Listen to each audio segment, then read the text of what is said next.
معانا في المركز الأول أقوى أنمي في 2022 سباي إكس فاميلي، اللي كان موجود في المركز السابع ضمن أقوى الأنميات المنتظرة في 2022.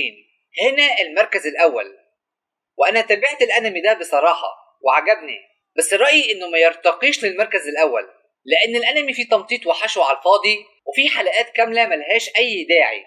هما كام حلقة اللي جامدين قوي، خصوصا الأوائل، عدا ذلك بقية الحلقات عادية. هو الأنمي كله كوميدي جدا ويخليك تعيط ضحك، بس برضه لا يستحق المركز الأول. هو المركز الأول في قائمة الأنميات الكوميدية، مش هنا. بس خلينا نفكر زي اللي قالوا إنه أقوى أنمي في 2022 ونشوف الأنمي قدم لنا إيه.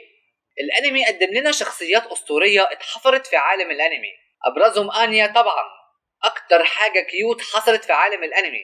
دي هي الأنمي كله، من غيرها الأنمي ولا حاجة. أنا والله بتفرج على الأنمي بس علشانها. ده كفاية لما تقولك تشيتشي، الواحد بيدوب والله. مستحيل يكون في بني آدم شاف الأنمي ده وما قالش من جواه إنه عايز يخلف بنت زيها. وهي بالمناسبة سبب وصول الأنمي للمركز الأول لأقوى أنميات في التاريخ أيام ما عرض في إبريل. ده صورها بقت في كل حتة على السوشيال ميديا من شعبيتها. وما ننساش لويد ويور طبعا، بس تحس بأن يور ملهاش دور في الأنمي، أو على الأقل كنا متوقعين دور ليها أكبر من كده، بس عاملة طعم كوميدي جميل في الأنمي الصراحة.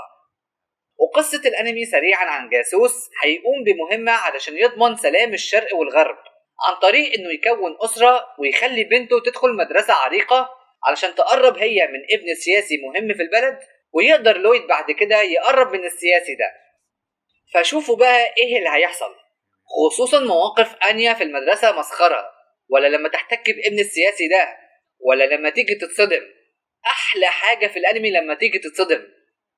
وأنيا أصلا بتقرأ الأفكار ومخبية ده، ولويد جاسوس وبيخبي ده، ويور قاتلة محترفة وبتخبي ده.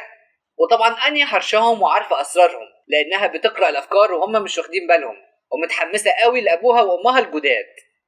والأنمي عرض على جزئين على 25 حلقة، ويعتبر نضيف تماما، إلا في منظرين أو 3 غلط فوجب التنويه.